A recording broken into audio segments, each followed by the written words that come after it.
I saw her there, standing with rifle pointed at my prize bull. She claimed it was about property damage, but there was one small detail she seemed to forget. You can't just shoot someone's livestock and think there won't be consequences. That was the moment Erin made the worst decision of her life, going after my bull. Freeze frame. Yeah, that's me. The guy whose private well Karen decided to tap into so she could illegally water her garden. And what did I do about it? I flushed her system with sewage. That's right, sewage. And oh man, that was just the start. Now you're probably thinking, wait, what? How did you manage that legally? And how didn't she catch on? Well, let me take you back a bit. I've got a farm. Nothing massive, but it's enough land to have some space, raise animals, and do things my way. I'm no city slicker. I'm the type who enjoys fixing up my tractor, getting my hands dirty, and watching my award-winning bull, Maximus, graze peacefully. Life out here was quiet and drama-free. No HOAs, no nonsense. At least, that's how it used to be. Then came Susie, a.k.a. the HOA Karen. She arrived like a thunderstorm. Suddenly, Maximus's regal presence in my so-called unkept yard were a problem for her. According to her, they were dragging down the property values in the neighborhood. Who knew a $15,000 bull could be such a threat to real estate? Susie wasn't just your everyday HOA manager. She had this obsession with control. In her eyes, if she could turn the neighborhood into her own personal Pinterest fantasy, everything would be perfect. Too bad she didn't realize a bull doesn't exactly fit into that kind of aesthetic. Our first clash? My mailbox. She complained about everything. Its size, its color, the angle it was facing. You could almost hear her internal monologue planning how to fix everything. After the mailbox, it was the fence. Then it was the vegetable garden in my backyard. Apparently, I needed to consult her about the kind of soil I was using. At first, I ignored her letters. But once she started slapping fines on my door, I decided enough was enough. I don't back down easily. And when I push back, I do it smart, legally, and with impact. That's when she made her mistake. Her house was near the edge of the neighborhood, right next to my property. I noticed her garden was looking unusually lush. That's when I investigated and found the kicker. She had tapped into my private well. No permission. No notice. She just assumed I wouldn't notice. Wrong move. I could have gone to the HOA or reported her, but I had a better idea. I knew how her irrigation setup worked, and I knew exactly how to sabotage it without doing real damage. So I flushed it, not with clean water either. With sewage, just enough to ruin her garden and leave her confused. She never realized it was me. She kept up with complaints and letters, thinking she was still in control. Meanwhile, her perfect little flower beds were withering. Then came her second and bigger mistake, messing with Maximus. Maximus wasn't just any bull. He was a prize-winning, gentle giant. He wasn't aggressive. He wasn't tearing up yards. He was my pride and joy. But to Susie, he was just an ugly nuisance that didn't fit her version of a perfect neighborhood. One day, a neighbor called and told me Susie was freaking out, yelling that Maximus was eating her flowers. Sure, he might have grazed near her yard, but destroy her garden? Highly unlikely. Still, Susie saw red. She stormed over to my property, HOA board members in tow, yelling from the road, telling me to get Maximus off the shared land she somehow thought she owned. I tried to talk to her about property lines, but she didn't care. She wanted control. And then she did it. She marched up to Maximus and pulled out a rifle. That's right, a rifle. Before I could react, she pointed straight at him. "Property damage," she shouted, like it justified pulling the trigger on a grazing bull. I don't like confrontations, but no one hurts my animals. My heart was racing, but I stayed calm. Maximus didn't even notice. He was just chewing grass, totally unaware of the drama. I had to stop her, and I knew this was also my chance to make sure she never tried anything like this again. "You can't just shoot livestock without consequences," I said, stepping between her and Maximus. "Is this really what you want to do?" She was trembling, yelling again about her lawn, about damages. But I wasn't about to let her get away with it. Maximus was innocent. He wasn't charging, wasn't aggressive. He was just standing there, like every other day. But to Susie, he represented everything she hated about my land, my farm, and the fact that I wouldn't fall in line. "Get your damn bull off my property," she screamed, finger twitching on the trigger. I didn't flinch. I stood my ground, hands up, voice steady. "Susie," I said, "he's not your enemy. He's just a bull. You're angry at me. Don't take it out on him." She didn't listen. Not at first. But she was about to learn something important. When you mess with someone's property, whether it's a well, a farm, or a bull, there are consequences. The air was thick with tension, like walking through fog made of fury. This wasn't really about Maximus. It never had been. This was about Susie and her addiction to power. I wasn't going to be pushed around anymore. Maximus, probably sensing the mood shift, took a cautious step back. He wasn't aggressive by nature, but nobody reacts well to having a gun pointed at them. He shifted his weight, muscles coiling like he was ready to bolt. That was the last thing I needed, an anxious bull and a trigger-happy HOA tyrant. "Put the gun down, Susie," I said, my voice hardening. "You don't want to do this. There's serious laws you're about to break." She sneered, unimpressed. "Laws? I'm protecting my property," she snapped. Her eyes were glassy with rage. "That animal is destroying my yard. I'm not just going to sit around while he tramples all over everything I've worked for." I couldn't believe the words coming out of her mouth. She was ready to fire a gun at my bull. In the middle of the day, over a patch of grass she didn't even legally control. And the gall of it all? She acted like she was doing the right thing. I held myself back from laughing, though it took everything I had. This wasn't a joke, and it sure as hell wasn't the time to crack a smile. I had to think fast.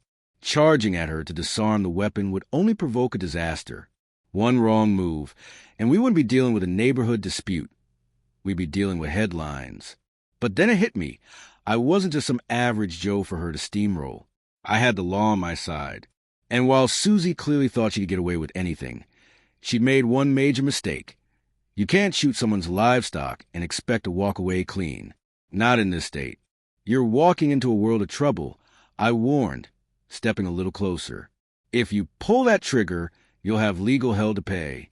You may think you're right, but trust me, I know how this works, and you're dead wrong. She gripped the rifle tighter. "Don't tell me what I can or can't do. This is my yard, and I'll defend it however I see fit." I felt the fire rise in me. I'd dealt with her petty fines and her ridiculous HOA crusades long enough. But this was something else. "I've let your nonsense slide for too long," I said through clenched teeth. "But if you think you can step onto my land, aim a weapon at my bull, and walk away like nothing happened, you've got another thing coming." She hesitated. For a split second, I thought maybe I'd reached her. But then the madness flickered back into her eyes, and her finger curled around the trigger. And then a voice broke the standoff. "Susie, that's enough." I turned to see Carl jogging over from his porch. I hadn't even realized he was watching. Carl was a quiet guy, a retired cop with a level head and a sharp eye. He wasn't the type to get involved unless he had to. But this, apparently, crossed the line. He stepped between us, calm but commanding. "Lower the weapon, Susie," he said. She glared at him, fuming. "Stay out of it, Carl." But he didn't budge. "No, I am involved. You're threatening someone's animal. You're about to make a huge mistake, one that could land you in jail." The air was heavy, silent. Susie stood there, locked in place, rifle still pointed at Maximus. Then, after what felt like forever, she lowered the gun, slowly, reluctantly, her face twisted with resentment. But as she backed away, I knew deep down that this wasn't over. She'd crossed a line, and someone like Susie didn't give up. She'd be back, and next time I had to be ready. The second she disappeared down the path, I let out a long breath. Maximus was back to grazing like nothing had happened, but my mind was racing. This was just the beginning. I wasn't going to let her win. Not now. Word got out fast. Within hours, the entire neighborhood was buzzing. Everyone knew Susie had pulled a gun on me, and worse, on Maximus. Carl was instrumental in spreading the truth. He told the sheriff, neighbors, anyone who would listen. Susie wasn't going to bury this one. But I knew better than to get comfortable. Susie wasn't the type to let things slide. And I wasn't about to let this go either. I started preparing. I had months of records. Every complaint she'd filed, every passive-aggressive note, every voicemail. I documented it all. And I had one advantage she hadn't counted on. I understood the law better than she did. This was bigger than my bull now. This was about setting a precedent. Sending a message. Step 1. Expose her. I started collecting every bit of dirt I could. Photos, videos, conversations. Anything that showed the neighborhood the real Susie. I knew others had suffered under her rule. I just had to give them the chance to speak.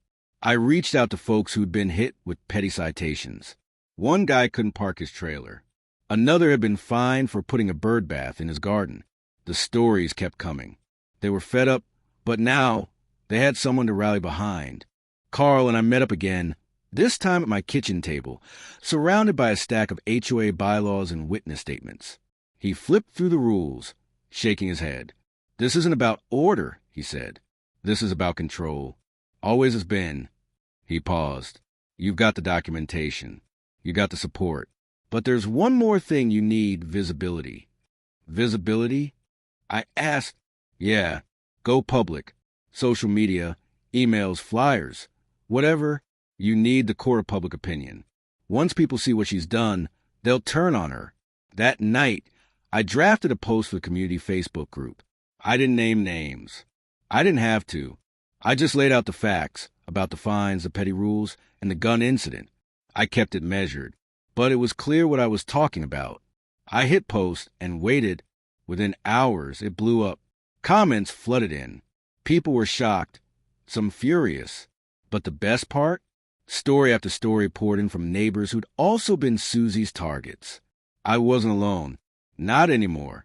The next morning, Susie called me. She was livid.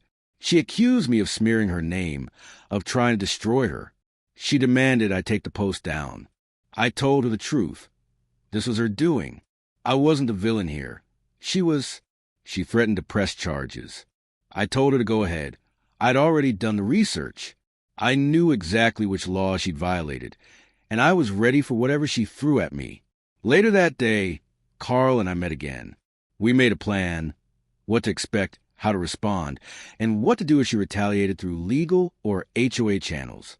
But deep down, I knew this wasn't just about me and Maximus anymore. This was about everyone who had ever been silenced, fined, or bullied by Susie's iron grip on the HOA. She wanted to fight? Good, because I was just getting started. Things exploded fast after the post went live. What started as a quiet stand against Susie's nonsense turned into a tidal wave. Comments came in nonstop, each one adding fuel to the fire. By nightfall, the post had gone viral, at least in our little corner of the world. Neighbors shared their own horror stories, and a surprising number of them had one common denominator: Susie. Turns out, I wasn't the only one she'd steamrolled over the years. The stories were wild. Petty fines, threats, absurd citations over things like mailbox colors and garden gnomes. Before long, a local news outlet picked up the story. I never expected this kind of attention, but I can't say it didn't feel good watching her empire begin to crack. Susie, of course, didn't take the fallout well. The next morning, she marched up to my doorstep, livid. Her face was flushed with rage, and her hands were trembling. Part fury, part fear. But she hadn't come alone. Right behind her stood the entire HOA board, lined up like her personal security detail. They said they were there to discuss the matter. We both knew that was code for intimidate. They wanted me to take down the post, to backpedal and apologize, to pretend the truth hadn't come out. But that wasn't going to happen. I'd seen too many people back down to this woman. I wasn't about to become one of them. Susie's eyes searched mine for any hint of weakness. She didn't find it. The tables had turned, and she knew it. "You've crossed the line," she spat, voice shaking. "You destroyed everything. I'm going to make sure you regret this. You and that damn bull. You think you're untouchable." I let her rage, let her throw her tantrum. I'd heard enough threats from her over the years to know when the wind was changing. Finally, I cut in calm and steady. "Susie," I said, "you've spent years pushing people around. You fined them, embarrassed them, driven them to the edge, all to keep control. But that ends now. I'm just the first to push back. The rest of the neighborhood, they're not far behind." She blinked, faltering just a bit. "What are you talking about?" she demanded, but there was less venom in her voice now, more uncertainty. "I'm saying people are done being afraid of you. You've used your position to bully and manipulate, but that power trip ends today. You can't hide behind your board anymore. You're finished." I watched as her fury turned to something else. Panic. She looked to her board members for support, but their eyes weren't backing her up this time. They were starting to realize she dragged them too far, and they were on the wrong side of this fight. Still, she gave it one last desperate shot. "I'm calling the police," she snapped. "You've slandered me. I'll have you arrested for defamation." I almost laughed. "Be my guest. But before you do, maybe read up on livestock laws. You pulled a gun on my bull, Susie. That's a criminal offense. And those fines you've been tossing around, turns out they don't hold much legal ground when they're based on fake authority." Her jaw locked tight, and I could see her mind spinning, scrambling for a way out. But there wasn't one. I'd done my homework. I had receipts, legal counsel, and now I had a community behind me. Susie stood there, breathing hard, eyes darting like a trapped animal. She opened her mouth to say something, but nothing came out. The silence around her board members spoke volumes. They weren't going to save her. Not this time. She turned away, stiff with rage, and stormed off down the path, her once loyal entourage trailing behind in awkward silence. They looked less like an HOA board and more like a group of kids caught following the wrong ringleader. Watching them go, I couldn't help but feel a jolt of satisfaction. I'd stood my ground. And more importantly, I'd lit a fire that couldn't be put out. But I also knew this wasn't over. Not with someone like Susie. She'd come back swinging. I had to be ready. The next few days were a blur of meetings, paperwork, and prepping for whatever she might throw at me next. I locked down legal protections, circled the wagons. But the neighborhood? They were all in. People who had once stayed silent were now stepping forward, emboldened. Susie's stranglehold was breaking. Even the board started backing away from her. They saw the writing on the wall. She wasn't worth going down with. Then came the final blow. The HOA issued a formal apology. It was stiff, probably written by a lawyer, but it admitted they'd overstepped. Every bogus fine on my property was dropped. It might have been a small victory, but it was a public one, and that mattered. As for Susie, she fought back, of course. Tried to spin things, twist the narrative. But no one was listening anymore. She'd burned too many bridges. Eventually, she packed up and left. No farewell, no supporters waving goodbye. Just a quiet exit from the very place she once ruled like a queen. I stood at the edge of my property and watched her drive away. Maximus wandered up beside me, calm as ever. He gave me a slow, approving blink, like he knew I'd won, at least for now.